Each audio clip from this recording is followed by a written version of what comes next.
Hello दोस्तों, नमस्कार। स्वागत है आपका मेरे YouTube channel blue rays academy में। मैं हूं डॉक्टर अनूप सिंह बघेल और हाजिर हूं आपके सामने एक नए टॉपिक के साथ। टॉपिक का नाम है वॉल ऑफ माइक्रोस्पोरेंजिया। तो बच्चों, आज हम लोगों को पढ़ना है वॉल ऑफ माइक्रोस्पोरेंजिया। ठीक है, तो हेडिंग क्या है? Wall of microsporangia. माइक्रोस्पोरेंजिया की वॉल पढ़नी है आज अपने को। ठीक, तो वॉल ऑफ माइक्रोस्पोरेंजिया तो मैंने आपको पहले बताया है कि प्रारंभ में क्या होता है कि एंथर जो है एंथर जो है वो अनडिफरेंशिएटेड मास ऑफ टिश्यू होता है। अनडिफरेंशिएटेड मास ऑफ, प्रारंभ में एंथर जो है वो क्या होता है? अनडिफरेंशिएटेड मास ऑफ टिश्यू होता है, जिसकी सबसे बाहर की लेयर जिसकी सबसे बाहर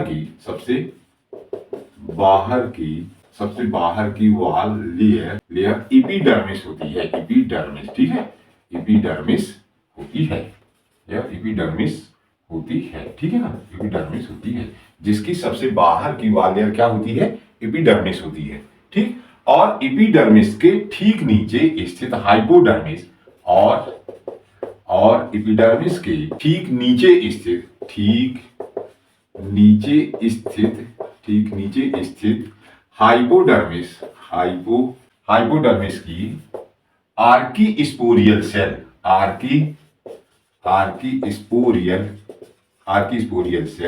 क्या करती है? पेरिक्लाइनली डिवाइड होकर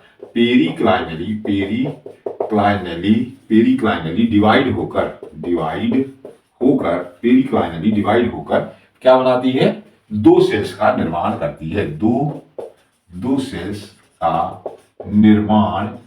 का निर्माण करती है। ठीक है, पेरिक्लाइनली डिवाइड होकर कितने सेल्स का निर्माण करती है? दो सेल्स का निर्माण करती है। ठीक है ना, उन दो में आउटर सेल क्या कहलाती है? Primary parietal cell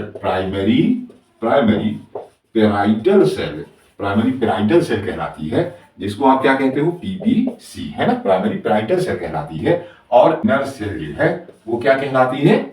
inner cell primary sporogenous cell कहलाती है। प्राइमरी स्पोरोजीनस सेल यानी पीएससी, ठीक है, प्राइमरी स्पोरोजीनस सेल कहलाती है। दो सेल्स का निर्माण करती है, प्राइमरी पेराइटल सेल और प्राइमरी स्पोरोजीनस सेल। ठीक है, अब प्राइमरी पेराइटल सेल से क्या होता है?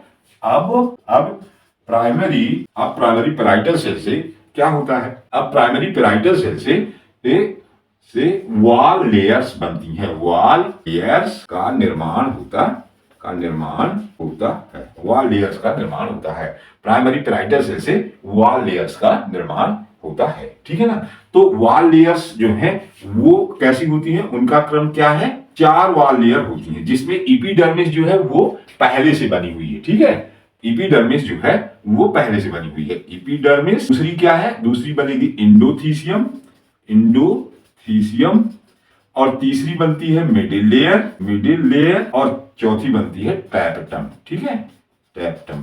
ठीक, तो ये 4 लेयर है, एपिडर्मिस, इंडोथीसियम, मिडिल लेयर और टैपटम का निर्माण होता है। तो एपिडर्मिस जो है वो तो पहले से ही है। ये जो 3 लेयर है ये किससे बनती है बेटा? ये बनती है पीपीसी से, प्राइमरी पेराइटल सेल से इन 3 लेयर का निर्माण होता है। इंडोथीसियम, मिडिल लेयर और टैपटम का निर्माण होता है।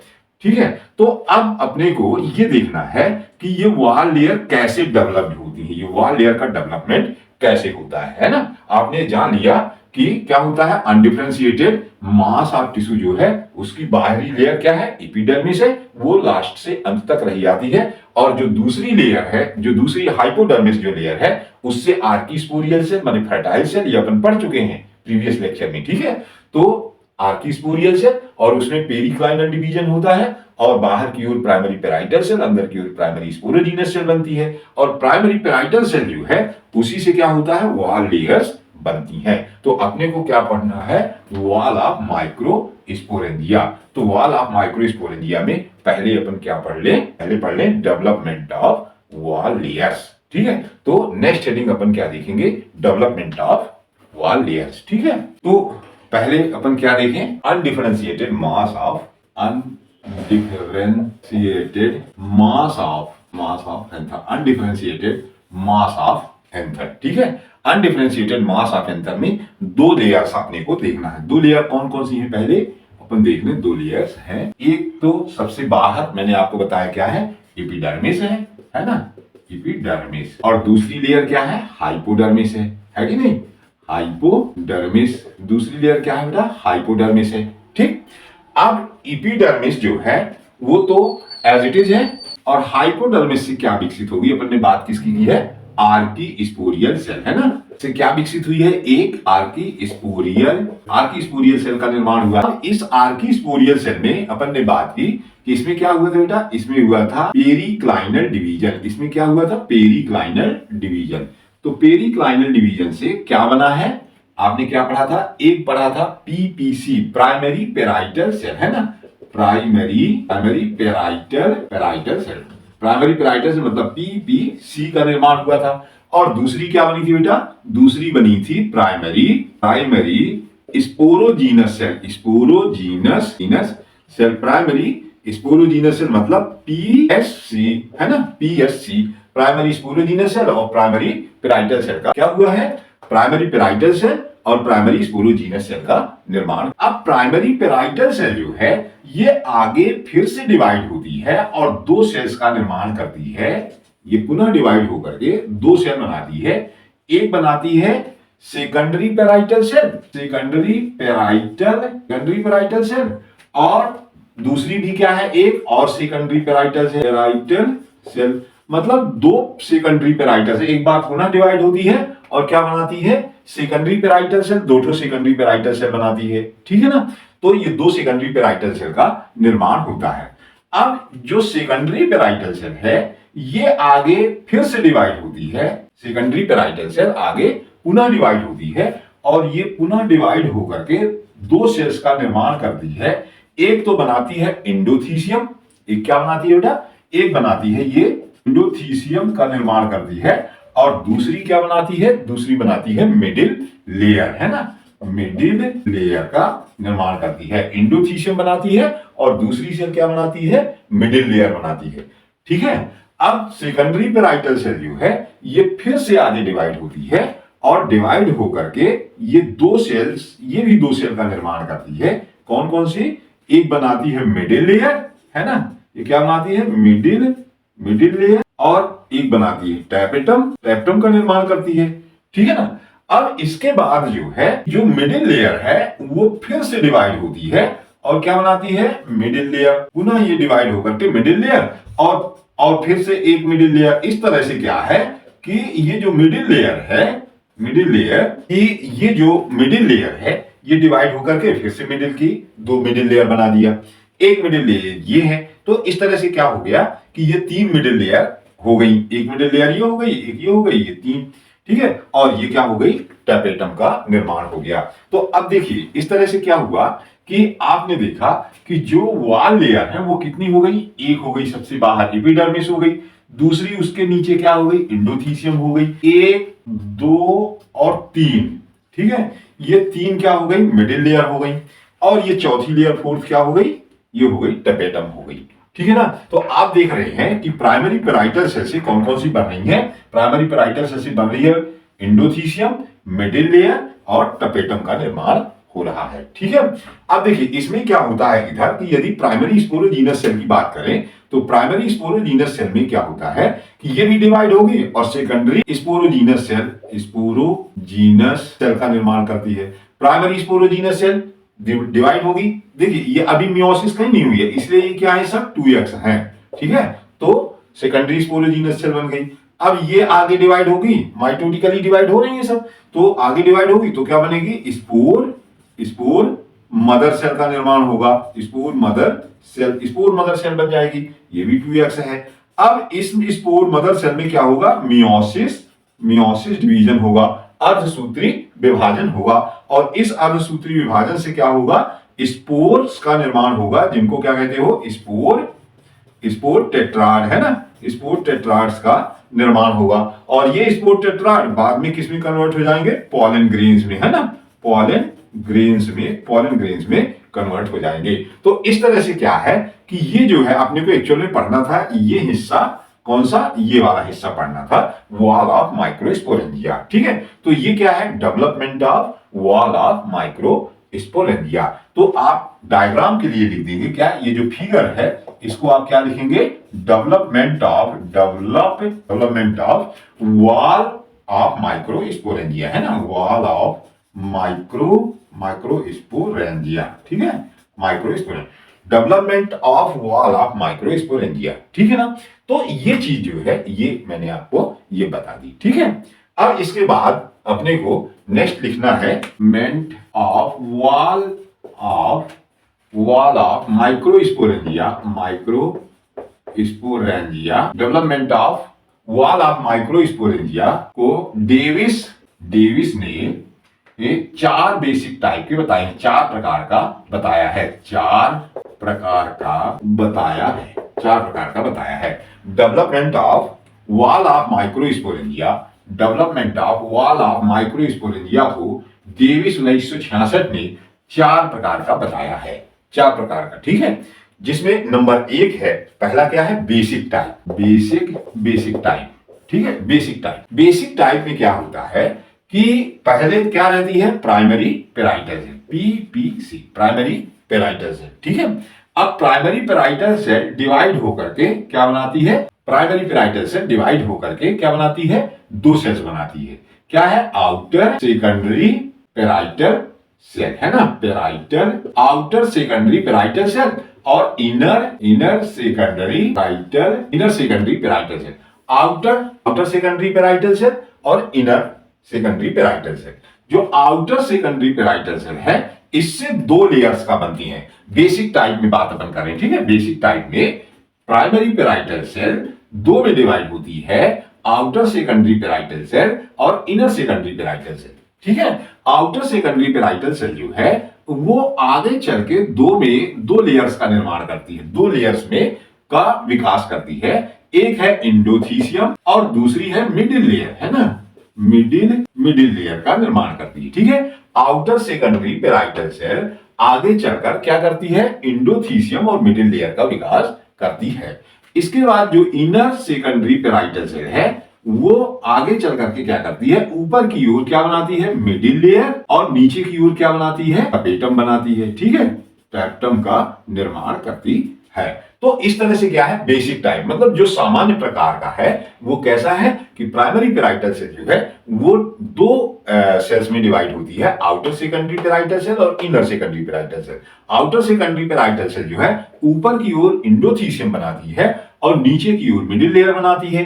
ठीक है, और इनर सेकेंडरी पेराइटल सेल जो है वो ऊपर की ओर मिडिल लेयर बनाती है और नीचे की ओर क्या बनाती है, टैपेटम का निर्माण करती है, नीचे की ओर टैपेटम का निर्माण करती है। तो ये है बेसिक टाइप का। एग्जाम्पल आप लिख सकते हैं इसमें, क्या, एनाकार्डियेसी फैमिली, मैंगो फैमिली जो है, एनाकार्डियेसी फैमिली जो है, ठीक है, एनाकार्डियेसी फैमिली जो है यानी कि क्या, मैंगो फैमिली, मैंगो फैमिली जो है वो, मैंगो फैमिली जो है, एनाकार्डियेसी जो है वो क्या है, बेसिक टाइप का उसमें डेवलपमेंट होता है ना। ठीक है, अब दूसरा जो है वो है डाइकोटिलिडनस टाइप। दूसरा क्या है बेटा, डाइकोटिलिडनस टाइप। ठीक है, दूसरा वॉल लेयर का डेवलपमेंट किस टाइप का है, डाइकोटिलिडनस टाइप। इसमें क्या होता है कि यहां जो प्राइमरी पेराइटल सेल है वो डिवाइड होगी, यहां तक तो सेम होगा, क्या यहां तक सेम होगा, आउटर सेकेंडरी पेराइटल सेल और इनर सेकेंडरी पेराइटल सेल। ठीक है, inner secondary, outer secondary parietal cell और इनर सेकेंडरी पेराइटल सेल बनती है। ठीक है, अब ये जो आउटर सेकेंडरी पेराइटल सेल है वो बेसिक टाइप की है, मतलब बाहर की ओर क्या बनाएगी, बाहर की ओर बनाएगी इंडोथीसियम का निर्माण करती है और अंदर की ओर जो है वो क्या बनाती है, मिडिल लेयर का निर्माण करती है। ठीक है ना, तो आउटर सेकेंडरी पेराइटल सेल जो है वो किस तरह की है बेटा, वो बेसिक टाइप की है। ठीक है ना, और जो इनर सेकेंडरी पेराइटल लेयर है वो मिडिल लेयर का निर्माण नहीं करती, वो केवल क्या बनाती है, टैपेटम का निर्माण करती है। ठीक है ना, ये इससे डिफरेंट है। तो इनर सेकेंडरी पेराइटल सेल जो है वो यहाँ क्या है, डिफरेंट है। यहाँ क्या करती थी, मिडिल लेयर और टपेटम दोनों बनाती थी, लेकिन यहाँ केवल क्या बनाती है, टपेटम का निर्माण करती है। ठीक है, इसके एग्जाम्पल है, नेक्स्ट क्या लिखेंगे, इसके एग्जाम्पल क्या लिखना है, एग्जाम्पल है इसके कि जैसे Acanthaceae, Acanthaceae Malvaceae, Acanthaceae Malvaceae, Solanaceae, Solanaceae, Acanthaceae Malvaceae, Solanaceae और कंपोजिटी, कंपोजिटी। ठीक है, कंपोजिटी। इन फैमिलीज जो है इनके मेंबर्स में एकांथेसी, मालवेसी, सोलेनेसी और कंपोजिटी के मेंबर्स में क्या है कि इनर सेकेंडरी पेराइटल लेयर क्या निर्माण करती है, केवल टपेटम बनाती है। ये डिफरेंस है, ये मेन बात है कि एकांथेसी, मालवेसी जैसे गुड़हल सामान्य है ना, आलू है, सोलेनम है, ये सोलेनेसी के सब मेंबर है। जो सब्जी है, भाटा है, टमाटर है, ये सब क्या है, सोलेनेसी फैमिली के मेंबर है। तो सोलेनेसी फैमिली में जो इनर सेकेंडरी पेराइटल लेयर है वो क्या करती है, केवल टपेटम बनाती है। मिडिल लेयर रहती है, लेकिन मिडिल लेयर किससे बनती है, आउटर सेकेंडरी पेराइटल सेल से। इनर सेकेंडरी पेराइटल लेयर जो है वो केवल टपेटम का निर्माण करती है। ये बहुत इंपॉर्टेंट चीज है ना, ये क्या है, इंपॉर्टेंट। अब इसके बाद तीसरा क्या है, थर्ड है मोनोकॉटिलिडनस टाइप। नेक्स्ट क्या है, नेक्स्ट थर्ड है मोनोकॉटिलिडनस टाइप। ठीक है, मोनोकॉटिलिडनस, मोनोकॉटिलिडनस टाइप का क्या मतलब है, मोनोकॉटिलिडनस टाइप का में क्या होता है कि यहाँ ये है प्राइमरी पेराइटल सेल। ठीक है, और प्राइमरी पेराइटल सेल जो है वो डिवाइड होकर के outer secondary, outer secondary parietal cell, outer secondary parietal cell और inner secondary, inner secondary parietal cell, inner secondary parietal cell, outer secondary parietal cell और इनर सेकेंडरी पेराइटल सेल, दो का निर्माण होता है। अब देखिए यहां क्या होता है मोनोकॉटिलिडनस टाइप में कि जो आउटर सेकेंडरी पेराइटल सेल है ये केवल और केवल एंडोथीसियम का निर्माण करती है, एंडोथीसियम, एंडोथीसियम का निर्माण करती है। जबकि इनर पेराइटल सेल जो है वो डिवाइड होकर के ऊपर की ओर क्या बनाती है, मिडिल लेयर बनाती है, मिडिल लेयर है ना, मिडिल लेयर बनाती है और नीचे की ओर क्या बनाती है बेटा, टैपेटम का निर्माण करती है। ऊपर की ओर एंडोथीसियम बनाती है। ठीक है, ऊपर वाली जो सेकेंडरी पेराइटल सेल है एंडोथीसियम केवल बनाती है। ठीक है, इससे मिडिल लेयर नहीं बनती है। और जो इनर सेकेंडरी पेराइटल सेल है वो मिडिल लेयर ऊपर की ओर बनाती है और नीचे की ओर क्या बनाती है, टपेटम का निर्माण करती है ना। तो यहां जो मोनोकॉटिलिडनस टाइप है उसमें मिडिल लेयर किससे बनती है, उससे मिडिल लेयर बनती है इनर सेकेंडरी पेराइटल सेल से। ठीक है ना, इसके उदाहरण अपन क्या लिख लें, इसके उदाहरण है मोनोकॉटिलिडनस टाइप के। एक तो है क्रूसीफेरी, ये एक्चुअल में डाइकाट की है लेकिन इसमें भी मोनोकॉटिलिडनस टाइप पाया जाता है। क्रूसीफेरी यानी कि सरसों में मिडिल लेयर किससे बनती है, इनर सेकेंडरी पेराइटल लेयर से, है ना। एंडोथीसियम जो है आउटर सेकेंडरी पेराइटल लेयर जो है वो केवल एंडोथीसियम का निर्माण करती है। तो क्रूसीफेरी हो गया, ठीक है, साइप्रेसी हो गया, साइप्रेसी हो गया, ठीक है, क्रूसीफेरी, साइप्रेसी, ग्रामिनी, ग्रामिनी जो है, ग्रामिनी, और क्या है, लिलिएसी, है ना, लिलिएसी जो है, लिलिएसी, ये सब जो है क्रूसीफेरी, साइप्रेसी, ग्रामिनी और लिलिएसी जो है वो किसमें, मोनोकॉटिलिडन टाइप का डेवलपमेंट इनमें पाया जाता है। ठीक है, इसके बाद एक और है लास्ट जो है रेड्यूस्ड टाइप। ठीक है, रेड्यूस्ड टाइप।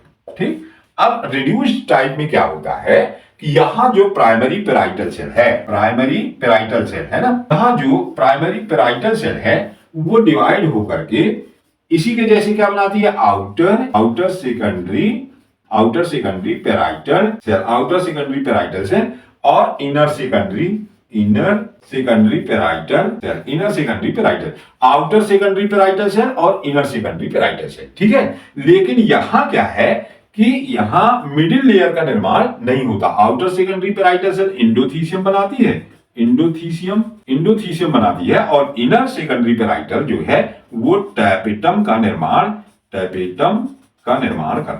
है। ठीक है ना, मतलब यहां मिडिल लेयर नहीं बनती है ना। तो यहां मिडिल लेयर का निर्माण नहीं होता, outer secondary parietal cell endothecium बनाती है और इनर सेकेंडरी पेराइटल सेल जो है टैपेटम का निर्माण करती है। ठीक है, इसका उदाहरण, इसके जो उदाहरण है वो देख लीजिए, लैमनेसी एंड नाजाडेसी, लैमनेसी और नाजाडेसी, ठीक है।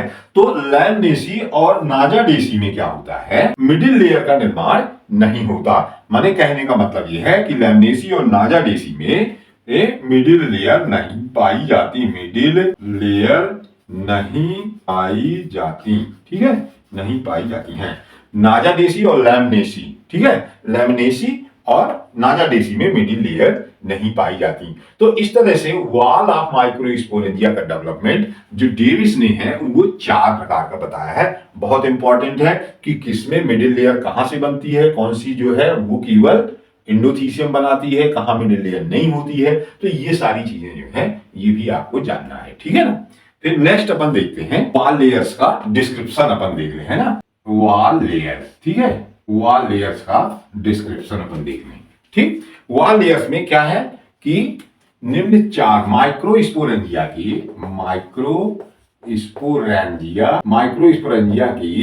वॉल लेयर निम्न चार लेयर्स की बनी होती है, 4 लेयर्स की बनी होती है। माइक्रोस्पोरेंजिया की वॉल निम्न 4 लेयर्स की बनी होती है। नंबर 1 है एपिडर्मिस, ठीक, एपिडर्मिस।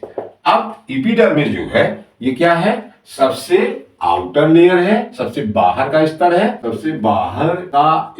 ये सबसे बाहर का स्तर है। सिंगल लेयर होता है, एक स्तरीय होता है, ठीक है ना, एक स्तरीय होता है। नंबर नेक्स्ट है क्या है कि ये जो है क्या प्रदान करती है, सुरक्षा, ठीक है, ये सुरक्षा प्रदान करती है। एक नोट इसमें लिख लीजिएगा, प्लांट है जियोक्साइन, ये एक प्लांट है। जियोक्साइन की जो एपिडर्मल सेल है वो बाइन्यूक्लिएट होती हैं। जियोक्साइन में एपिडर्मल सेल कैसी होती हैं, बाइन्यूक्लिएट होती हैं। बहुत इंपॉर्टेंट है ना, बाइन्यूक्लिएट होती है। जियोक्साइन जो प्लांट है उसके माइक्रोस्पोरेंजिया की एपिडर्मल सेल बाइन्यूक्लिएट होती है, क्योंकि सामान्यतः आप क्या देखते हैं, एपिडर्मल सेल यूनिन्यूक्लिएट होती हैं, ठीक है। एक और प्लांट है, इंपॉर्टेंट है, आरसी यूथोबियम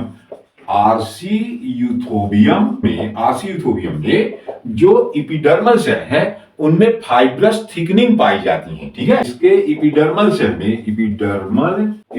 सेल में क्या पाई जाती है, फाइब्रस थिकनिंग्स पाई जाती हैं। इसलिए इसे क्या कहते हैं, एक्सोथीसियम भी कहते हैं, इसलिए इसे क्या कहते हैं, एक्सोथीसियम भी कहते हैं। इसके एपिडर्मल सेल में क्या है, फाइब्रस थिकनिंग पाई जाती है। जैसे इंडोथीसियम होती है ना, उसमें फाइब्रस थिकनिंग अभी अपन पढ़ेंगे, उसी तरह से आरसी यूथोबियम की एपिडर्मल सेल में भी पाई जाती है, इसलिए उसे क्या कहते हैं, एक्सोथीसियम। इसलिए इसे क्या कहते हैं बेटा, एक्सोथीसियम कहते हैं, ठीक है ना। इसके बाद एक और प्लांट है मोरस अल्बा, जिसको आप सहतूत भी कहते हो। तो मोरस जो है उसमें क्या होता है कि जब माइक्रोस्पोरेंजिया परिपक्व हो जाती है तो उस समय पर एपिडर्मिस क्या हो जाती है, डिजनरेट हो जाती है, और बाहर की ओर क्या आ जाती है, एंडोथीसियम आ जाती है, ठीक है। तो इसमें मैच्योरिटी के समय, यानी परिपक्वता है ना, मैच्योरिटी के समय क्या होती है, एपिडर्मिस डिजनरेट हो जाती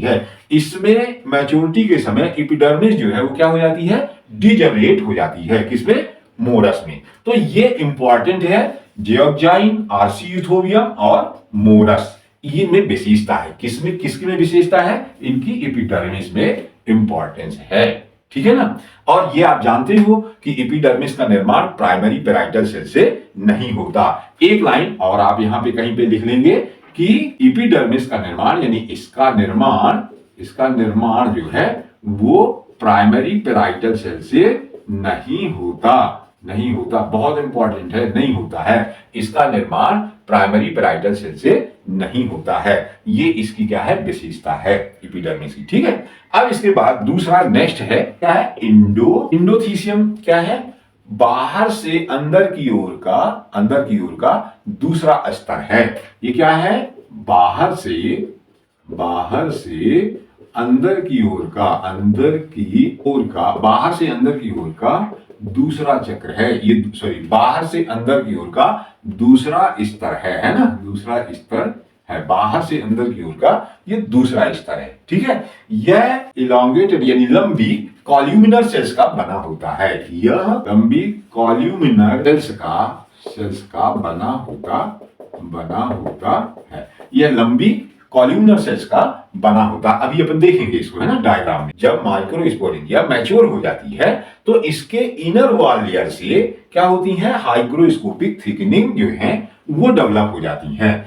तो परिपक्वता के समय या मैच्योरिटी के समय की सेल्स में इंडोथीसियम की, है ना, इसकी सेल्स में क्या हो जाती है, इसकी सेल्स में इनर लेयर से क्या होती है, हाइग्रोस्कोपिक, हाइग्रो यानी कि जल स्नेही, ठीक है,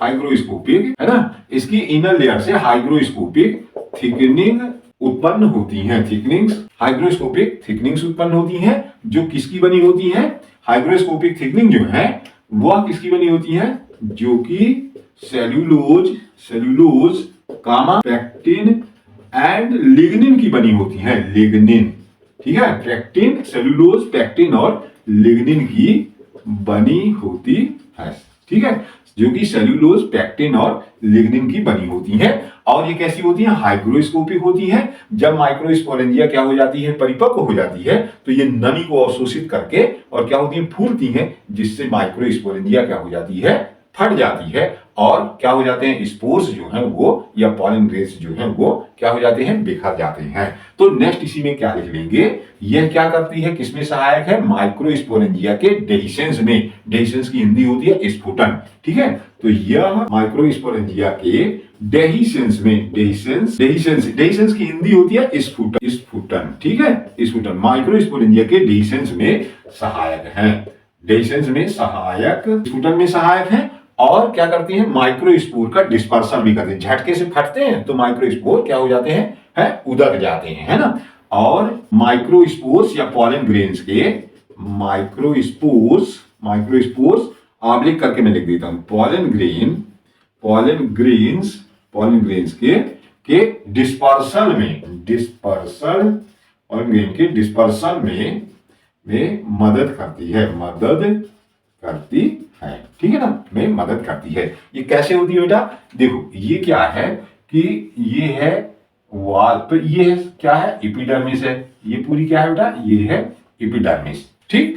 अब इसमें ये है, ये जो है ये कॉल्यूमिनर सेल्स है, ऐसी थोड़ी लंबी इस तरह की, ये ठीक है, ये इंडोथीसियम क्लियर है, ये जो है ये है, इसको हम लोग कहते हैं इंडो, ठीक है, ये इंडोथीसियम है।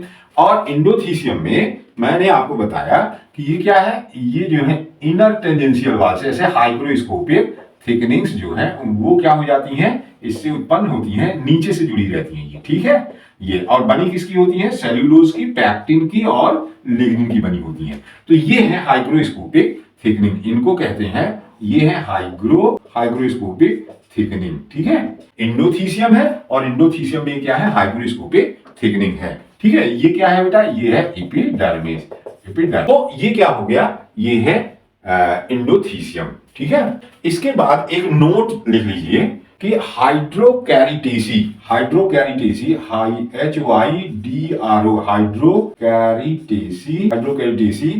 के सदस्यों में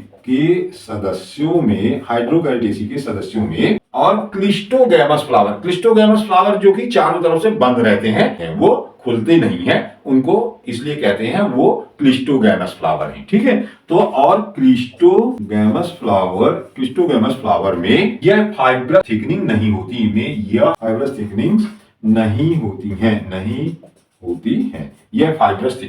नहीं होती हैं, हाइड्रोकैरिटेसी के सदस्यों में और क्लिस्टोगैमस फ्लावर में ये फाइब्रस थिकनिंग्स नहीं होती हैं, ठीक है ना, ये बहुत इंपॉर्टेंट है, ठीक। इसके बाद सी है मिडिल लेयर, ठीक।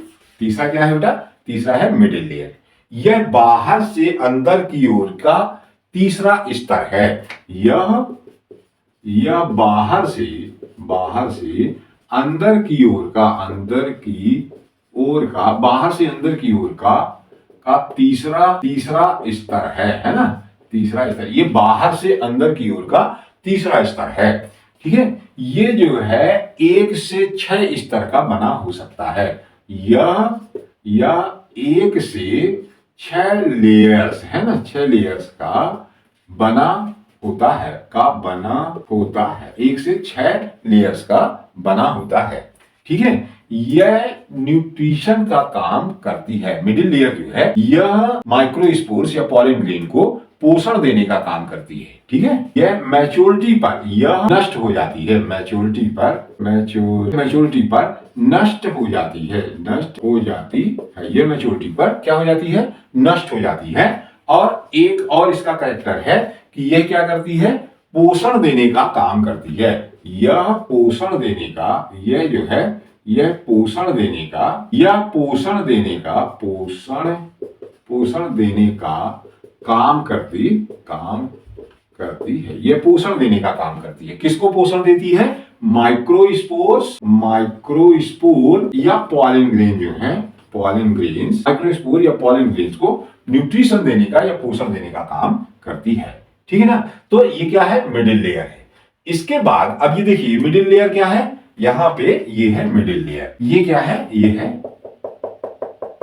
ये मिडिल लेयर है। ठीक है, तो ये क्या हो गई बेटा, ये हो गई मिडिल लेयर। अब इसके बाद नेक्स्ट है डी टैपेटम, यह सबसे अंदर का स्तर है, यह सबसे अंदर का स्तर है। इसकी कोशिकाएं कैसी होती हैं, पॉलीप्लॉइड होती हैं। इसकी कोशिकाएं, इसकी सेल्स जो हैं, इसकी सेल्स पॉलीप्लॉइड होती हैं और इसमें डीएनए कंटेंट अधिक होता है, और इसमें डीएनए कंटेंट जो है वो क्या होता है, अधिक होता है। इसमें क्या होता है, इंडोमाइटोसिस होती है, क्योंकि इसको क्या करना है, न्यूट्रिशन देना है। ठीक है, माइक्रोस्पोर मदर सेल को और माइक्रोस्पोर्स को क्या करना है, न्यूट्रिशन देना है। इसलिए ज्यादा से ज्यादा न्यूट्रिशन ये कलेक्ट करती है। ठीक है, तो एक और इसमें है कि ये क्या करती है कि इसमें इंडोमाइटोसिस होती है। ठीक है, इंडोमाइटोसिस, इसमें क्या होती है, इंडोमाइटोसिस होती है। इंडोमाइटोसिस होने के कारण इसमें क्या होते हैं, नंबर ऑफ क्रोमोसोम के सेट जो हैं वो डबल हो जाते हैं। ठीक है, जिससे एक ही न्यूक्लियस के अंदर सेट ऑफ क्रोमोसोम है ना, एक ही न्यूक्लियस के अंदर सेट ऑफ क्रोमोसोम, एक ही न्यूक्लियस के अंदर सेट ऑफ क्रोमोसोम क्या हो जाते हैं, डबल हो जाते हैं। और ऐसे न्यूक्लियस को क्या कहते हैं, रेस्टिट्यूशनल न्यूक्लियस कहते हैं। और ऐसे न्यूक्लियस को क्या कहते हैं बेटा, रेस्टिट्यूशनल न्यूक्लियस कहते हैं। रेस्टिट्यूशनल न्यूक्लियस कहते हैं। और ऐसे न्यूक्लियस को क्या कहते हैं बेटा, रेस्टिट्यूशनल न्यूक्लियस कहते हैं। ठीक है, ऐसे न्यूक्लियस को क्या कहते हैं, रेस्टिट्यूशनल न्यूक्लियस कहते हैं। और ये जो सेट ऑफ क्रोमोसोम डबल होता है तो उसे पॉलीटिनी कहते हैं। ठीक है, ये सेट ऑफ क्रोमोसोम जो है, नेक्स्ट एक और लिख लीजिए कि सेट ऑफ क्रोमोसोम का इस तरह से बढ़ना है ना, सेट ऑफ क्रोमोसोम का इस प्रकार से इंक्रीज होना क्या कहलाता है, इस प्रकार से इंक्रीज होना पॉलीटिनी कहलाता है। पॉलीटिनी कहलाता है। तो ये क्या है, टपेटम। अब इसमें क्या है कि जो टपेटम है ये माना जाता है कि यदि एक फंक्शनल टपेटम नहीं होती, यदि टपेटम का निर्माण माइक्रोस्पोरेंजिया में नहीं होता है ना, यदि माइक्रोस्पोरेंजिया में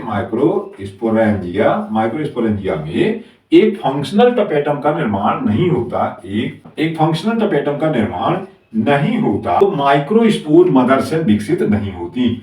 तो माइक्रोस्पोर मदर सेल का निर्माण नहीं होता है। ठीक है, यदि माइक्रोस्पोरेंजिया में एक फंक्शनल टपेटम का निर्माण नहीं होता तो माइक्रोस्पोर मदर सेल नहीं बनती, और माइक्रोस्पोर मदर सेल नहीं बनेगी तो माइक्रोस्पोर या पॉलन ग्रेन्स का निर्माण नहीं होगा। ठीक है, नेक्स्ट एक और पॉइंट इंपॉर्टेंट पॉइंट है कि कभी कभी यह माना जाता है कि टपेटम का निर्माण जो है प्राइमरी पेराइटल सेल से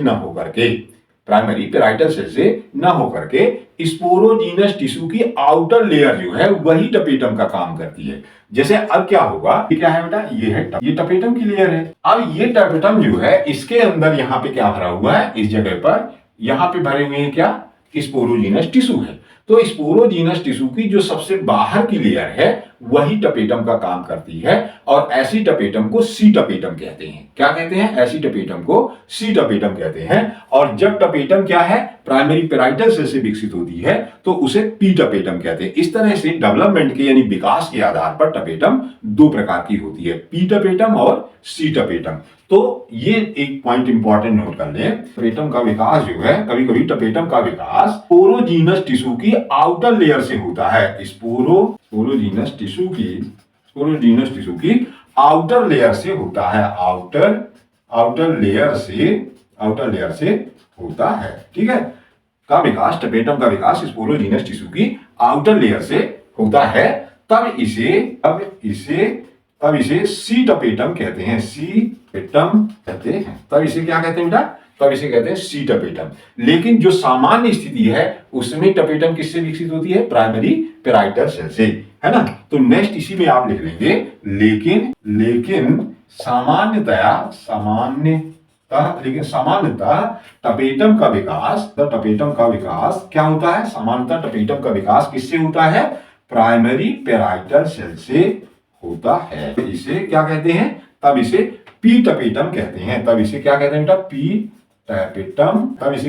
पी टपेटम कहते हैं। सामान्यतया टपेटम का विकास किससे होता है, प्राइमरी पेराइटल सेल से होता है, जैसा कि आपने अभी पहले देखा है। तब इसे पी टपेटम कहते हैं। लेकिन कुछ वैज्ञानिकों का मानना है कि कभी कभी क्या होता है कि जो स्पोरोजीनस टिश्यू है उसकी आउटर मोस्ट लेयर जो कि मिडिल लेयर की ओर है या वॉल ऑफ स्पोरेंजिया की ओर है, वो क्या करती है, टपेटम का विकास करती है। तब उसे अपन क्या कहते हैं, सी टपेटम कहते हैं। तो डेवलपमेंटली यानी विकास की प्रकृति के आधार पर दो प्रकार के क्या है, टपेटम है। तो आप यहां नोट करके एक लिख लीजिए कि विकास की प्रकृति के आधार पर यानी डेवलपमेंटली, है ना, विकास की प्रकृति के आधार पर विकास की प्रकृति के आधार पर टपेटम जो है, टपेटम दो प्रकार की होती है, दो प्रकार की होती है। कौन कौन सी है, नंबर एक है सी टपेटम, दो प्रकार की होती है। नंबर एक है सी टपेटम और नंबर दो है क्या, पी टपेटम और सी टपेटम। विकास की दृष्टि से दो प्रकार की टपेटम है, सी टपेटम और पी टपेटम। ठीक है, तो नेक्स्ट हेडिंग क्या है बेटा, क्या आपने को पढ़ना है, टाइप ऑफ टपेटम। टपेटम दो प्रकार की होती है। ठीक है, टपेटम जो है वो क्या है, दो प्रकार की होती है, टपेटम दो प्रकार की होती है। ठीक है, नंबर एक है अमीबॉइड टपेटम, नंबर एक है क्या, अमीबॉइड टपेटम। इसे प्लाज्मोडियल टाइप अथवा इनवैश टपेटम भी कहते हैं, इसे प्लाज्मोडियल अथवा इनवैश टपेटम भी कहते हैं, ठीक है। इसमें क्या होता है कि ये जो इसकी सेल्स हैं टपेटम की, उनकी सेल वॉल क्या हो जाती है, ब्रेक हो जाती है, सेल वॉल फट जाती है और इनका प्रोटोप्लाज्म जो है वो एंथरलॉक्यूल में आ जाता है। ठीक है, तो नेक्स्ट पॉइंट इसमें क्या लिखेंगे कि सेल वॉल, इनमें सेल वॉल ब्रेक हो जाती है, सेल वॉल ब्रेक हो जाती है, इनमें सेल की सेल वॉल क्या हो जाती है बेटा, ब्रेक हो जाती है और इनका प्रोटोप्लाज्म क्या होता है, इनका प्रोटोप्लाज्म एंथरलॉक्यूल में आ जाता है, ठीक है। इनका प्रोटोप्लाज्म क्या है, इसमें आ जाता है, एंथरलॉक्यूल में आ जाता है। और नेक्स्ट क्या लिख लेंगे कि इस प्रकार से सभी सेल का प्रोटोप्लाज्म एक साथ मिल जाता है, वो क्या हो जाता है, इस प्रकार से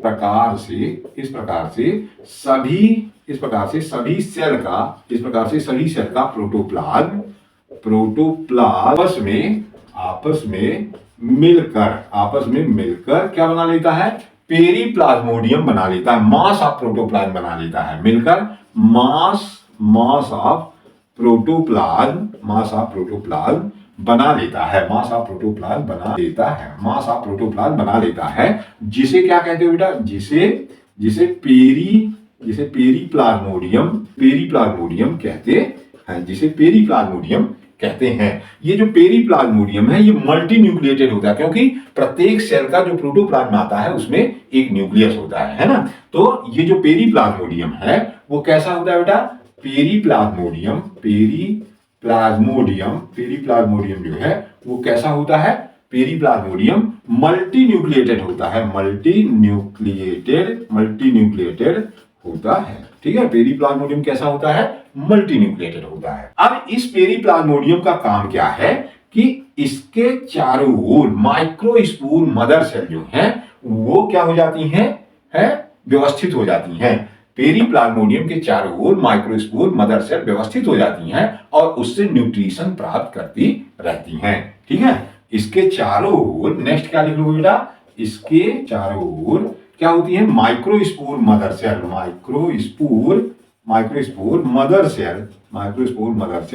क्या हो जाती हैं, व्यवस्थित हो जाती हैं, है ना, व्यवस्थित हो जाती है। माइक्रोस्पोर मदर सेल जो है वो क्या हो जाती है, व्यवस्थित हो जाती हैं, जिससे पोषण प्राप्त करती रहती हैं, पोषण प्राप्त करती रहती है और इससे पोषण प्राप्त करती रहती हैं। और अंत में ये माइक्रोस्पोर मदर सेल डिवाइड होकर के माइक्रोस्पोर का निर्माण कर देती हैं। अंत में ये माइक्रोस्पोर मदर सेल अर्धसूत्री विभाजन के द्वारा विभाजित होकर क्या कर देती हैं, माइक्रोस्पोर टेट्राड बनाती हैं। ठीक है ना। तो ये क्या है, ये है अमीबॉइड टपेटम। ठीक, उदाहरण है इसका, ये किसमें पाई जाती है अमीबॉइड टपेटम, ये पाई जाती है सैजिटेरिया में, है ना। सैजिटेरिया प्लांट जो है उसमें इस तरह की टपेटम को देखा गया है। ठीक है ना। तो ये पहला टाइप है, क्या है, अमीबॉइड टपेटम, जिसे प्लाज्मोडियल टाइप अथवा इन्वर्स टाइप टपेटम कहते हैं। इससे बहुत सारे क्वेश्चंस आते हैं, है ना। अब इसमें क्या है कि ये क्या होता है एक्चुअल में, यहाँ पे देख लीजिए डायग्राम में कि ये जो टपेटम है इसकी जो सेल वॉल है, ये क्या हो जाती है, ब्रेक हो जाती है। ऐसे ये क्या हो जाएगी, यहां से ब्रेक हो जाती है। ठीक है, ये टूट जाती है। और सेल वॉल जब ब्रेक होती है तो इनके जो प्रोटोप्लाज्म है, ये प्रोटोप्लाज्म क्या हो जाते हैं, ये आ जाते हैं एंथरलॉक्यूल में। ये क्या है बेटा, ये है एंथरलॉक्यूल, है ना। तो एंथरलॉक्यूल में ये क्या है, प्रोटोप्लाज्म जो है वो ऐसे आ जाता है। ठीक, और ये सभी सेल का जो प्रोटोप्लाज्म है वो आपस में मिलकर के क्या बना देगा, ये बड़ा प्रोटोप्लाज्म बना देगा। और ये बड़ा प्रोटोप्लाज्म जो है, मास ऑफ प्रोटोप्लाज्म, ये क्या हो जाएगा, इसमें बहुत सारे ऐसे न्यूक्लियाई रहते हैं, मल्टी न्यूक्लिएटेड, और इसको क्या कहते हैं, पेरीप्लाज्मोडियम कहते हैं। इसको क्या कहते हैं, पेरीप्लाज्मोडियम कहते हैं। तो ये क्या हो गया बेटा, ये हो गया पेरीप्लाज्मोडियम। मैं यहां लिख देता हूं पेरीप्लाज्मोडियम। ठीक है, पेरीप्लाज्मोडियम। अब इस पेरीप्लाज्मोडियम के चारों ओर क्या रहती हैं, मैंने बताया कि चारों ओर क्या व्यवस्थित हो जाती है, माइक्रोस्पोर मदर सेल व्यवस्थित हो जाती हैं। तो यहाँ ये क्या है बेटा, ये हो गई माइक्रोस्पोर मदर सेल, ऐसे, है ना। ये क्या है, माइक्रोस्पोर मदर सेल है। और ये इससे क्या करती रहेंगी, न्यूट्रिशन प्राप्त करती रहेंगी। और जब इनका समय डिवीजन का आएगा तो ये मियोसिस डिवीजन के द्वारा डिवाइड होकर के और स्पोर टेट्राड बना देगी। तो ये क्या है बेटा, ये है माइक्रोस्पोर मदर सेल, है ना, माइक्रोस्पोर मदर सेल है। ठीक है, तो ये माइक्रोस्पोर मदर सेल है। और इस तरह से क्या है कि ये जो टपेटम है ये क्या हो गई, ये हो गई अमीबॉइड टपेटम। अमीबॉइड टपेटम में क्या है कि टपेटम की जो सेल वॉल है वो क्या हो जाती है, टूट जाती है। और वो उसके जो प्रोटोप्लाज्म है वो एंथरलॉक्यूल में आ जाते हैं। और सभी प्रोटोप्लाज्म जो है वो आपस में मिल करके और मल्टी न्यूक्लिएटेड क्या बना लेते हैं, मास ऑफ प्रोटोप्लाज्म, जिसे पेरीप्लाज्मोडियम कहते हैं। और पेरीप्लाज्मोडियम के चारों ओर क्या व्यवस्थित हो जाती है, माइक्रोस्पोर मदर सेल, और उससे न्यूट्रिशन प्राप्त करती रहती हैं। और अल्टीमेटली वो फिर क्या हो जाएंगी, वो डिवाइड होकर के मियोसिस डिवीजन के द्वारा डिवाइड होकर माइक्रोस्पोर बना देंगी।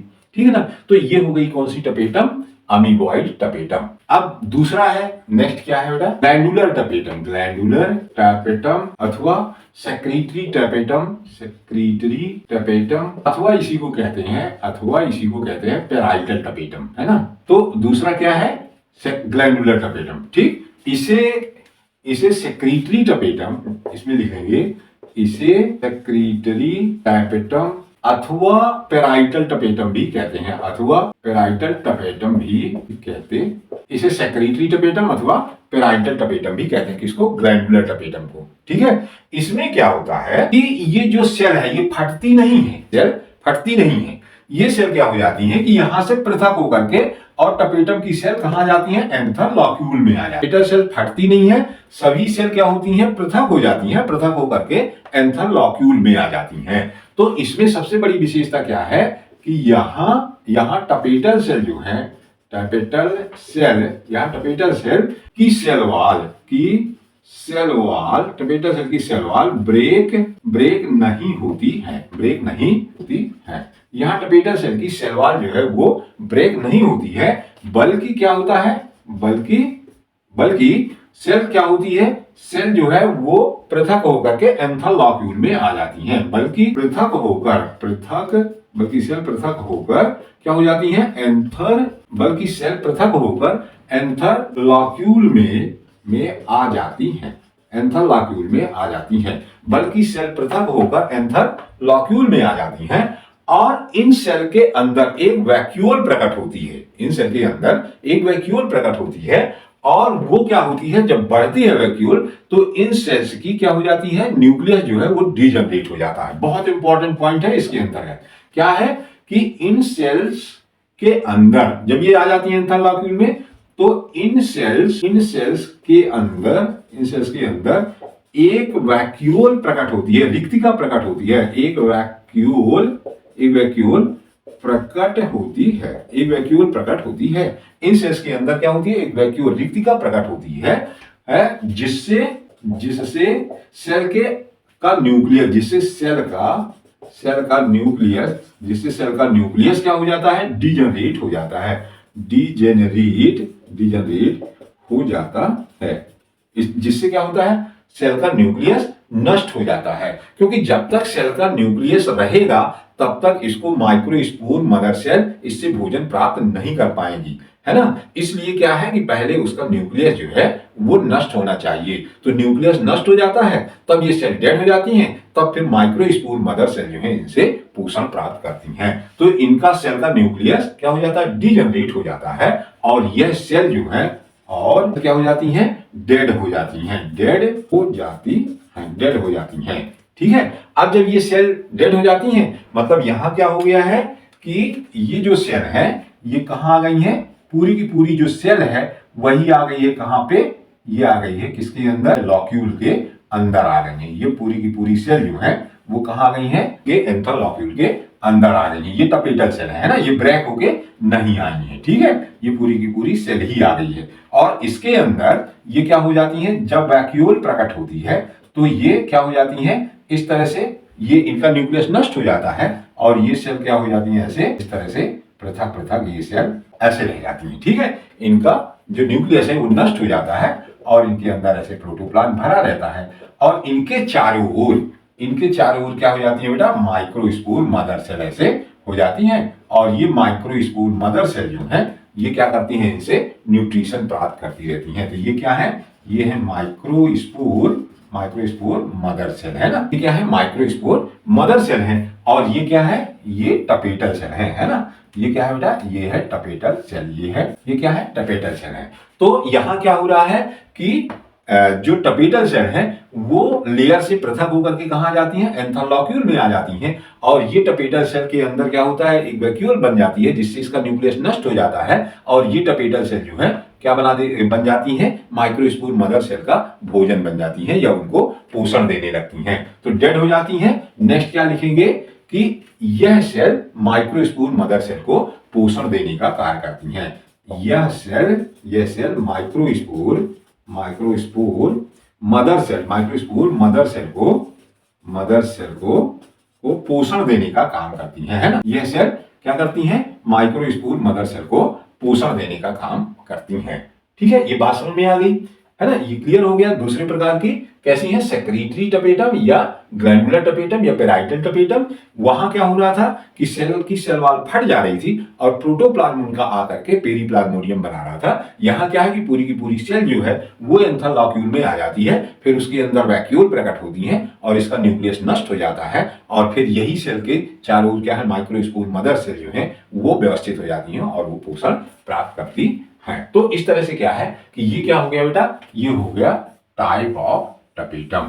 ठीक है, दो प्रकार का है, कौन सा, अमीबॉइड टपेटम और ग्लैंडुलर टपेटम। ठीक है, अब कुछ इंपॉर्टेंट वर्ड है, कुछ इंपॉर्टेंट टर्म्स हैं, उनको अपने को देख लेना है। इसी से रिलेटेड है, टपेटम से रिलेटेड क्या है, नोट एक लिख लीजिए, एक नोट लिखिए कि इंपॉर्टेंट टर्म है यूबिस्ट बॉडी। आप एक टर्म पढ़ेंगे यूबिस्ट, UBISCH, यूबिस्ट बॉडी। ठीक है, यूबिस्ट बॉडी क्या है, तो इसमें एक्चुअल में होता क्या है कि जो टपेटम है, यहीं पे आप समझिएगा, इसलिए इस डायग्राम को मैं अभी बचाई हुई हूं। ठीक है, यहां पे क्या है कि ये टपेटम सेल है, सेल की सेल वॉल है और सेल वॉल के अंदर क्या है बेटा, ये प्लाज्मा मेम्ब्रेन है। मैं इसको क्या है, ये प्लाज्मा मेम्ब्रेन है। ठीक है, ये है प्लाज्मा मेम्ब्रेन। ठीक, तो जो प्लाज्मा मेम्ब्रेन है टपेटम सेल में, बाहर की ओर सेल वॉल, अंदर क्या है, प्लाज्मा मेम्ब्रेन है और प्लाज्मा मेम्ब्रेन किसको, प्रोटोप्लाज्म को घेरे हुए है। तो प्रोटोप्लाज्म जो है वो क्या करता है कि इसमें एक सेक्रेटरी बॉडी तैयार करता है, एक जो है स्रावी पदार्थ जो है प्लाज्मा मेम्ब्रेन और सेल वॉल के बीच में स्रावित करता है। प्रोटोप्लाज्म एक स्रावी बॉडी जो है, या एक जो है बॉडी या एक छोटा सा पदार्थ जो है वो क्या करता है, सिक्रीट करता है सेल वॉल और प्लाज्मा मेम्ब्रेन के बीच में। उस बॉडी को, उस पदार्थ को कहते हैं प्रोयूबिस्ट बॉडी। उसको क्या कहते हैं, प्रोयूबिस्ट बॉडी, है ना। जैसे मैं ये कहूं कि ये क्या है, ये है टपेटम, है ना, ये क्या है, ये टपेटम है। ठीक है, अब ये टपेटम में यहां क्या है बेटा, ये है प्लाज्मा मेम्ब्रेन, ये है प्लाज्मा मेम्ब्रेन। यहां पे क्या है, ये न्यूक्लियस है और ये प्रोटोप्लाज्म भरा हुआ है, न्यूक्लियस और प्रोटोप्लाज्म। तो ये इसको अपन क्या करें, ये है सेल वॉल। ठीक है, ये है बेटा सेल वॉल, है ना। और ये क्या है, ये है प्लाज्मा मेम्ब्रेन, इसको मैं शॉर्ट में लिख दिया प्लाज्मा मेम्ब्रेन, सेल वॉल और प्लाज्मा मेम्ब्रेन। ये जो प्रोटोप्लाज्म है ये क्या करता है कि यहां से एक बॉडी या एक पदार्थ सिक्रीट करता है, ये ऐसे, ये क्या है, ये पदार्थ सिक्रीट करता है इस तरह से। ये पदार्थ जो है इसको कहते हैं प्रोयूबिस्ट बॉडी। ये क्या कहलाता है, प्रोयूबिस्ट, इसको कहते हैं बेटा प्रोयूबिस्ट बॉडी। अब ये प्रोयूबिस्ट बॉडी जो है ये प्लाज्मा मेम्ब्रेन और सेल वॉल के बीच में जब आ जाता है तो यहां एक पदार्थ भरा होता है जिसको कहते हैं स्पोरोपोलिनिन। इसको क्या कहते हैं, स्पोरोपोलिनिन। तो ये जो मैंने दूसरे स्केच से बना दिया प्रोयूबिस्ट बॉडी के चारों ओर, तो इसको कहते हैं क्या, स्पोरोपोलिनिन, स्पोरोपोलिनिन। ठीक है, इसको क्या कहते हैं, स्पोरोपोलिनिन कहते हैं। और ये प्रोयूबिस्ट बॉडी, और जब स्पोरोपोलिनिन से वो घिर जाती है तब इसको कहने लगते हैं क्या, यूबिस्ट बॉडी कहने लगते हैं, यूबिस्ट बॉडी कहने लगते हैं। और जब सेल वॉल टूटती है, जब सेल वॉल इसकी ब्रेक हो जाएगी तो ये जो यूबिस्ट बॉडी है ये कहां आ जाएंगी, एंथर लॉक्यूल में आ जाती हैं। ये जो यूबिस्ट बॉडी है ये कहां आ जाती है बेटा, एंथर लॉक्यूल में आ जाती हैं। और एंथर लॉक्यूल में आकर के जब इसमें क्या होगा कि माइक्रोस्पूल मदर सेल डिवाइड होकर के पॉलन ग्रेन बनाएगी या माइक्रोस्पूल बनाएंगी, तो पॉलन ग्रेन की जो एग्जाइन है, पॉलन ग्रेन की जो वाल है वो दो लेयर की बनी होती है, एग्जाइन और इंटाइन। तो जो एग्जाइन है, एग्जाइन जो है उसकी वाल क्या होती है कि ये यूबिस्ट बॉडी वहां वाल एग्जाइन बनाने में भाग लेती हैं। इसलिए कभी कभी आप पढ़े होंगे कि जो पॉलन ग्रेन की एग्जाइन है वो किसकी बनी होती है, स्पोरोपोलिनिन की बनी होती है। ये आपने पढ़ा है ना। तो स्पोरोपोलिनिन इसके यूबिस्ट बॉडी के चारों ओर है। ठीक है, तो बहुत सारी यूबिस्ट बॉडी जाकर के वहां अरेंज होकर के क्या बना देती हैं, एग्जाइन ऑफ पॉलन ग्रेन बना देती हैं। ठीक है ना। तो इसका मतलब क्या है, एक बार मैं फिर आपको बता दूं कि टपेटल सेल जो है वो क्या करती हैं, एक पदार्थ सिक्रीट करती हैं। वो पदार्थ कहां आ जाता है, प्लाज्मा मेम्ब्रेन और सेल वॉल के बीच में आ जाता है, उसको कहते हैं प्रोयूबिस्ट बॉडी। और ये प्रोयूबिस्ट बॉडी जब प्लाज्मा मेम्ब्रेन और सेल वॉल के बीच में आ जाते हैं तो एक क्या होता है, स्पोरोपोलिनिन के द्वारा ये क्या हो जाती हैं, सराउंड हो जाती हैं, घिर जाती हैं, तब इसी को क्या कहने लगते हैं, यूबिस्ट बॉडी। और ये यूबिस्ट बॉडी एंथर लॉक्यूल में जाकर के जब सेल वॉल फटती है तो वहां पॉलन ग्रेन की एंजाइम का निर्माण करती हैं। ठीक है, तो ये बहुत इंपॉर्टेंट चीज है, इसको आप लिख लीजिएगा। अब इसको क्या लिख लें अपन, क्या लिख सकते हैं कि यूबिस्ट बॉडी को कि टपेटम का protoplasm cell wall and plasma membrane के बीच, cell wall and plasma membrane, cell wall और प्लाज्मा मेम्ब्रेन के बीच क्या करता है, एक पदार्थ स्रावित करता है ना, एक पदार्थ स्रावित करता, जिसे क्या कहते हैं, प्रोयूबिस्ट बॉडी कहते हैं, जिसे प्रोयूबिस्ट बॉडी कहते हैं, है ना, कहते हैं, जिसे क्या कहते हैं, प्रोयूबिस्ट बॉडी कहते हैं।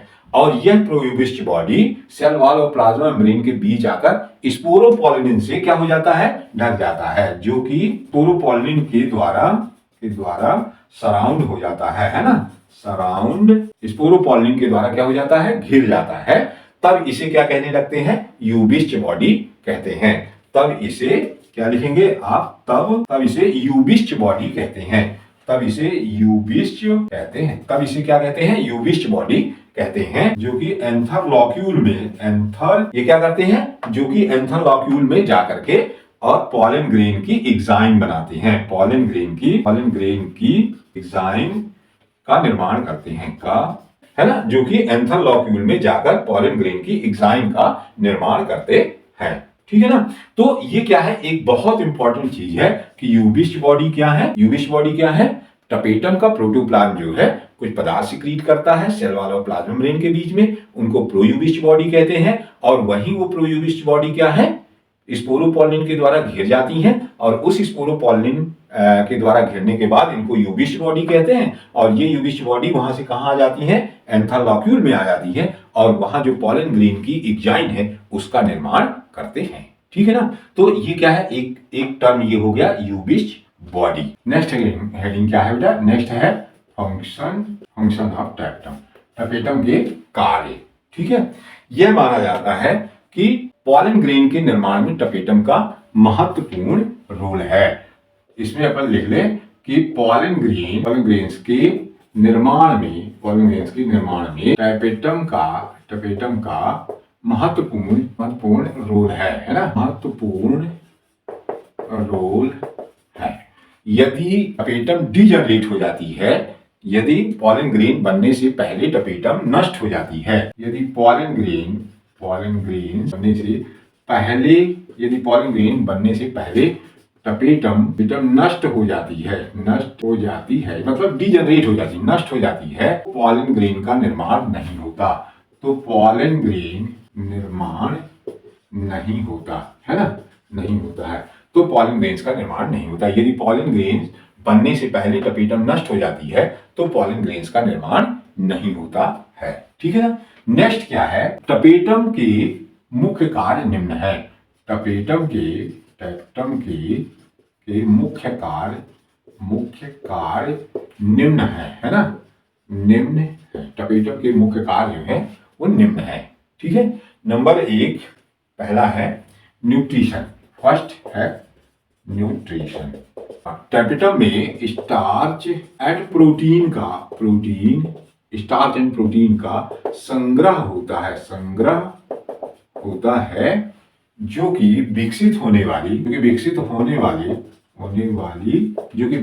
वाली माइक्रोस्पोर मदर सेल, जो कि microspore mother cell and pollen grains को पोषण देने का काम करती है, न्यूट्रिशन में आपको क्या करना है कि टपेटम जो है स्टार्च और प्रोटीन का संग्रह होता है टपेटम में, जो कि विकसित होने वाली माइक्रोस्पोर मदर सेल और पॉलन ग्रेन को क्या करते हैं, पोषण देने का काम करता है। नंबर 1। नंबर 2 दूसरा है सिक्रीशन ऑफ कैलेज एंजाइम, कैलेज एंजाइम जो है उसका सिक्रीशन टपेटम के द्वारा होता है। यह कैलेज एंजाइम स्रावित करती हैं, यह कैलेज एंजाइम स्रावित करती हैं, जो कि माइक्रोस्पोर टेट्राड के बीच स्थित कैलस को पृथक कर देती हैं, को घोलने का काम करता है, जो कि माइक्रोस्पोर टेट्राड के बीच कैलस है ना, कैलस को घोलने का कार्य करता है, घोलने का कार्य करता है ना, जो कि माइक्रोस्पोर टेट्राड के बीच कैलस जो है उसको घोलने का काम करता है। मतलब ये क्या है, माइक्रोस्पोर मदर सेल है और इसमें क्या हो गया, ये डिवीजन हो गया तो माइक्रोस्पोर टेट्राड बन गया। अब ये जो है, ये बीच की जो वॉल है इसी को यहाँ पे क्या कहते हैं, कैलस। ये बीच की जो वॉल है इसको कैलस कहते हैं। तो यहाँ पे क्या है कि दो वॉल के बीच में जो मटेरियल डिपॉजिट है उसको ये क्या करता है, कैलस कहते हैं, और उसको ये घोलने का काम करता है। ठीक है, तो ये उसको घोल देता है। तो ये क्या हो जाते हैं, माइक्रोस्पोर के जो टेट्राड हैं वो ऐसे पृथक हो जाते हैं, है ना, वो क्या हो जाते हैं, ऐसे पृथक हो जाते हैं, अलग अलग हो जाते हैं। तब इन्हें क्या कहने लगते हैं, पॉलन ग्रेन कहने लगते हैं ना, पॉलन ग्रेन्स, ये पॉलन ग्रेन्स कहलाने लगते हैं। ये क्या है, माइक्रोस्पोर टेट्राड है ना, टेट्राड, माइक्रोस्पोर टेट्राड है, और ये क्या है, पॉलन ग्रेन्स है। ठीक है, तो क्या हो जाता है, माइक्रोस्पोर टेट्राड के बीच जो कैलस है उसको घोल देते हैं, जिससे माइक्रोस्पोर पृथक पृथक हो जाते हैं। तो मैं यही लिख देता हूं, जिससे माइक्रोस्पोर जो है, स्पोर क्या हो जाते हैं, पृथक हो जाते हैं, है ना, माइक्रोस्पोर क्या हो जाते हैं, पृथक हो जाते हैं, और क्या बन जाते हैं, और पॉलन ग्रेन्स का निर्माण हो जाता है, जिससे माइक्रोस्पोर्स जो है वो पृथक हो जाते हैं और पॉलन ग्रेन्स का क्या हो जाता है, निर्माण हो जाता है। तो कैलेज एंजाइम का भी टपेटम के द्वारा सिक्रीशन होता है। ठीक है, नंबर 3 नेक्स्ट है स्पोरोपोलिन का सेक्रीशन ऑफ स्पोरोपोलिनिन। ठीक है, स्पोरोपोलिन, ठीक, स्पोरोपोलिन का सेक्रीशन। ठीक, तो टपेटम क्या है कि स्पोरोपोलिन नामक पदार्थ का सेक्रीशन करती है ना, टपेटम स्पोरोपोलिन नामक पदार्थ का श्रवण करती है, सिक्रीशन करती है ना, स्पोरोपोलिन नामक पदार्थ का सिक्रीशन करती है, टपेटम स्पोरोपोलिन नामक पदार्थ का सिक्रीशन करती है, जिससे पॉलन ग्रेन में क्या होती है, प्रतिरोधक क्षमता बढ़ती है, जिससे पॉलन ग्रेन में प्रतिरोधक क्षमता, जिससे पॉलन ग्रेन में प्रतिरोधक क्षमता बढ़ती है ना, पॉलन ग्रेन में प्रतिरोधक क्षमता बढ़ती है। यही कारण है कि जो फॉसिल्स, पॉलन ग्रेन के जो फॉसिल्स होते हैं ना, वो क्या है, उसमें क्या मिलता है, स्पोरोपोलिन मिलता है। मतलब फॉसिल जो बनते हैं वो स्पोरोपोलिन के कारण ही बनते हैं। ठीक है, तो यही कारण है कि पॉलन ग्रेन के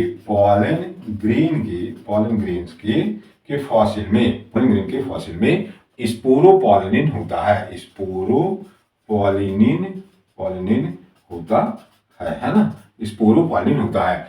यही कारण है कि पॉलन ग्रेन के जीवाश्म जो होते हैं, फॉसिल जो होते हैं, उसमें स्पोरोपोलिन पाया जाता है, क्योंकि ये क्या है, बहुत क्या उत्पन्न करता है, प्रतिरोधक क्षमता जो है वो उत्पन्न करता है, और ये क्या है, काफी हार्ड होता है। ये क्या हो जाता है, हार्ड हो जाता है ना, हार्ड, कठोर हो जाता है।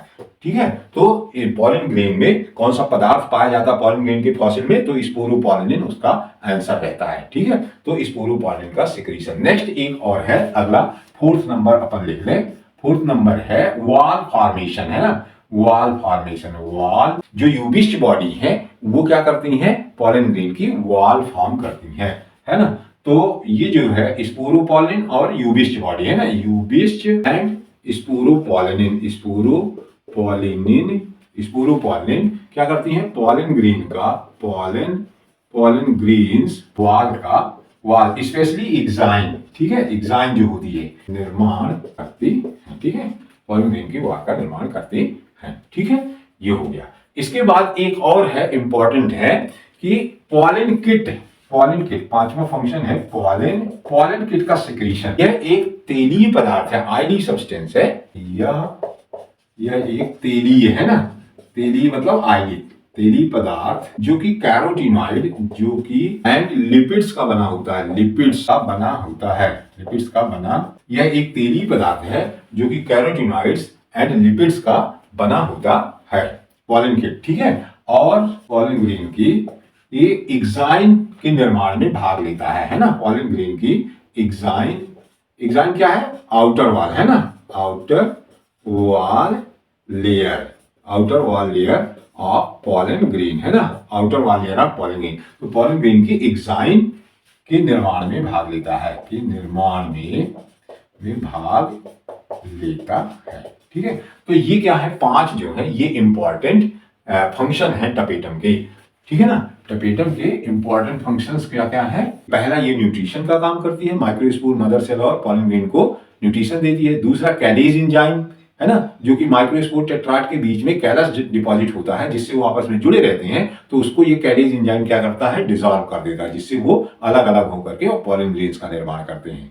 तो कैलेज एंजाइम का सिक्रीशन। तीसरा क्या है? स्पोरोपोलिन का निर्माण करती है। तो स्पोरोपोलिन क्या है? पॉलन ग्रेन की एंजाइम बनाता है। बहुत इंपॉर्टेंट है कि ये क्या है? हार्ड मटेरियल है, और जो कि फॉसिल के रूप में भी ये डिपॉजिट रहता है, वॉल फॉर्मेशन करता है, क्योंकि यूबेस्ट बॉडी जो है वो क्या करती है?